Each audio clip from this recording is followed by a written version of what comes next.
Sure, abuti honestly.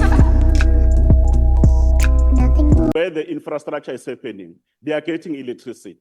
Roads are being there, but more importantly, they can't have water traveling hundreds of kilometers to RSA without them getting water. And it is our will that we have to have a win-win between the two countries. On the matter of stability in the organization, you know the department is stable. The department as professional is run by engineers at the level of top management. And we are prepared to work with all South Africans to turn the issue of water security and water provision around our country. Thank you. Thank you, Deputy Minister. We now move to the second question, which is question number 612, asked by Honorable M.L. Mletsane to the Minister of Sports, Arts and Culture. The question is about strategies that his department implemented to counter the resurgence of ethno-linguistic narrow nationalism, which is rooted in the apartheid separationist ideology and which contradict the democratic project of the Republic of Unity in Diversity, Multilingualism, and Social Cohesion. Honorable Minister. Thank you so much, Speaker.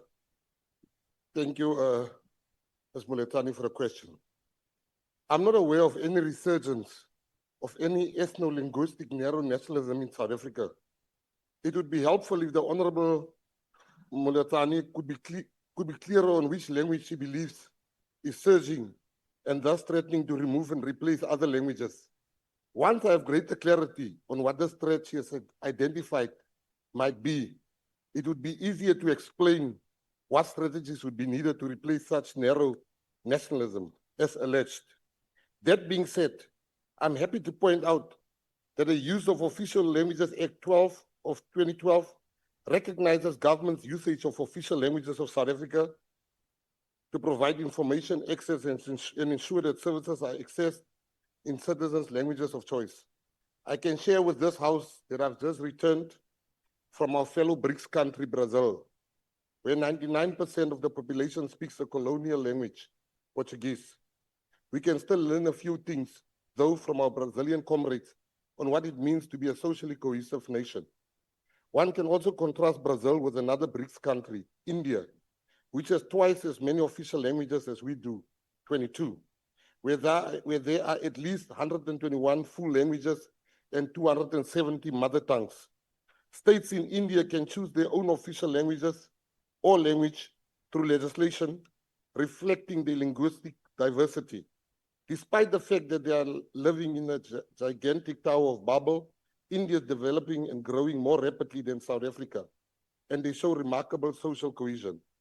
I offer these two examples of Brazil and India, two countries that took a completely different path on the use of language, to suggest that there are no easy answers on, nor only one approach for, how to be a socially cohesive nation. It is therefore up to us as South Africans to make our situation work according to our own unique and particular circumstances.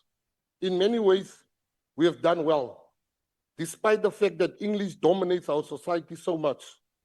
Perhaps it is English that you were referring to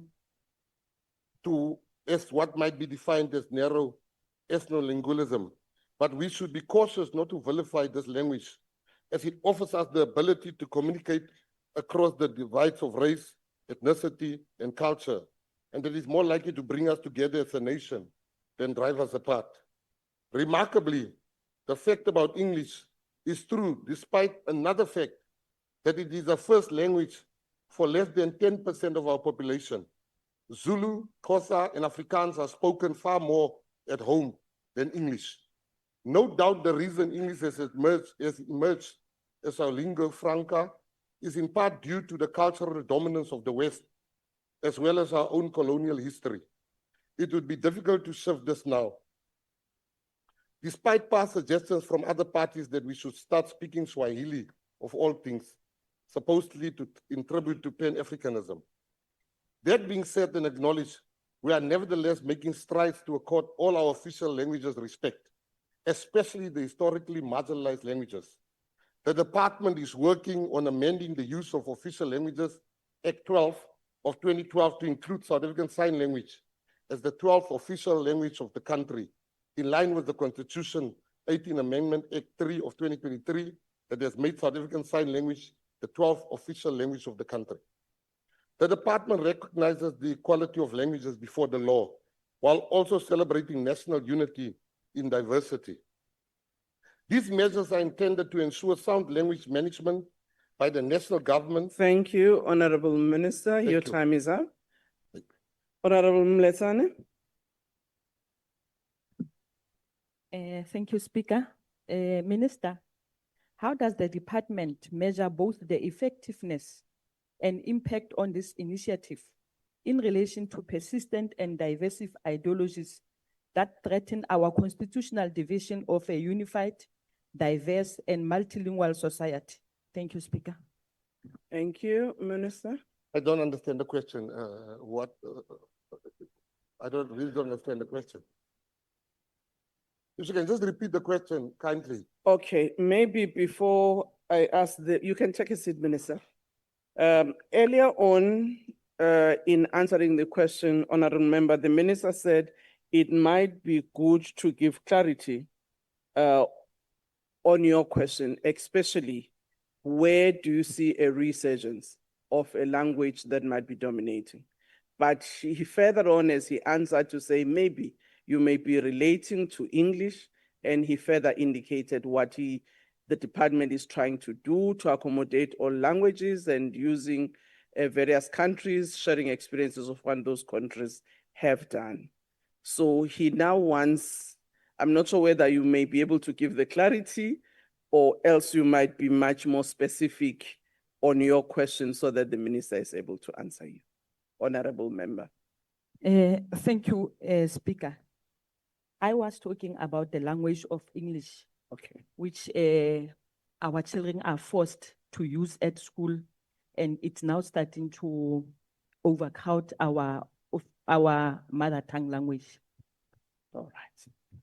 I think you have got clarity, Minister, now. I got clarity indeed. Thank you. I think we must be realistic. Parliament is the highest house in the country. And before we talk about the children at home, we speak English here in majority. English is the business language. English is the language that is being spoken. And I think it's upon every parent to speak their mother tongue at home and to teach their children their mother tongue. I do not believe that this government in particular is allowing any language to dominate.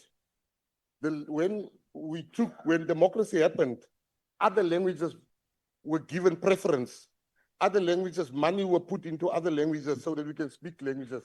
But to come here and say English is removing all other languages, I honestly, Speaker, feel that we as parents have a responsibility, but at the moment, English is a business language, English is an international language.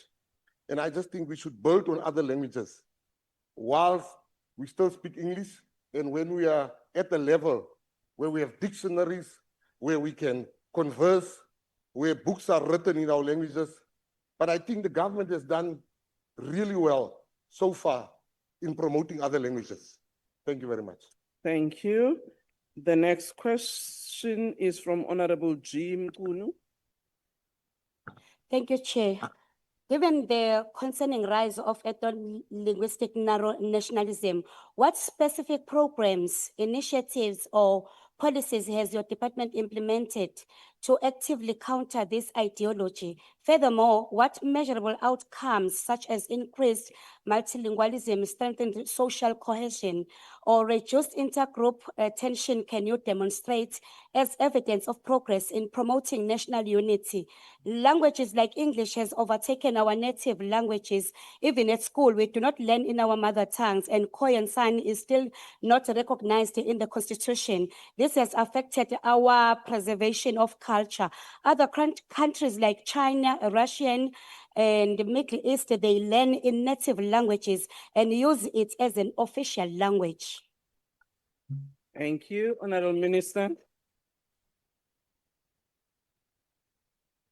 Firstly, I want to say people like China and them are exporting or importing teachers to come and teach their children English. You've got a lot of South Africans flocking into China. But what have we done? The department funds projects that develop language technologies that assist in bringing the digital divide by providing people with further access to information in their mother languages. The department develops and has developed specialized terminologies in all the official languages, collaborating with subject field specialists. We organize the National Language Stakeholder Engagement Forum annually, where language stakeholders share best practices, provide updates on the activities, and advise one another on the implementation of language policies and projects. We also support UNESCO's call for the recognition of the rights of indigenous people and UNESCO declaration of the year 2022 to 2032 as an internal decade of indigenous languages. As one example of something I'm personally very proud of is the adoption of the IDIL roadmap in 2022. The department launched the new dictionary, a highly endangered indigenous language of South Africa, to assist in preserving this language for use by present and future generations. Thank you, Minister. Akbar Mulda.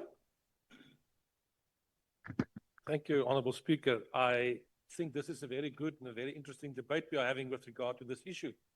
I want to thank the Honourable Latane for the question. I was thinking that she was maybe referring to in other languages. But the fact is, if you refer to English, then I think we are not dealing with ethno-linguistic narrow nationalism, but colonialism being in the English language in that sense. I think also the response by the Minister was excellent, dealing with this specific issue, and I think very relevant. The fact of the matter is that our Constitution makes provision for 12 official languages in Section 6, and we all need to develop those languages and take it much further.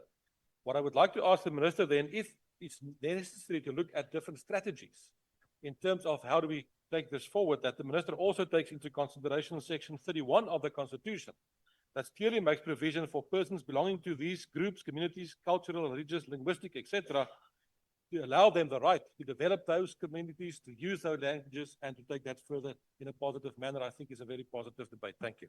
Thank you, Akbar Mulda. Minister. Ek wil eerstens sê, geluk aan Afrikaans. Afrikaans is 100 jaar oud hierdie jaar. Dit is 'n groot mylpaal dat Afrikaans, my moedertaal en die taal van baie, een van die beste tale wat ons het in Suid-Afrika. Ek is baie trots op Afrikaans. En diegene wat nie van Afrikaans hou nie, jy hoef nie Afrikaans te praat nie, is all right. Speaker, South Africa, allow me to say this.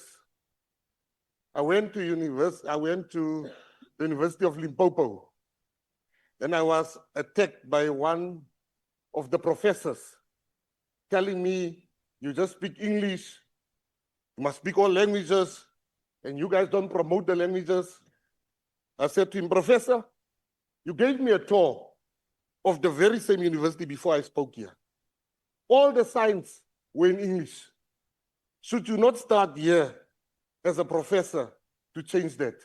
So I'm saying to this August House, let us start here to start changing that which we want to see.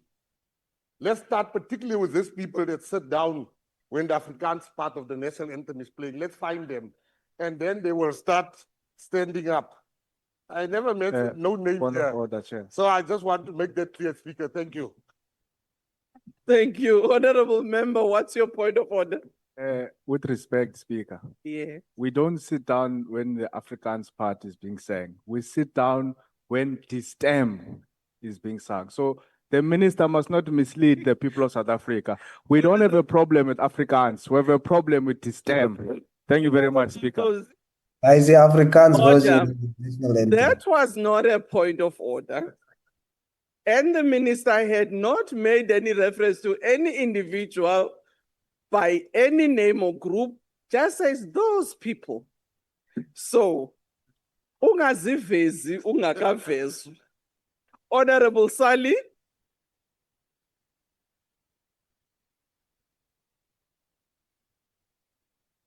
Honorable Advocate Sally.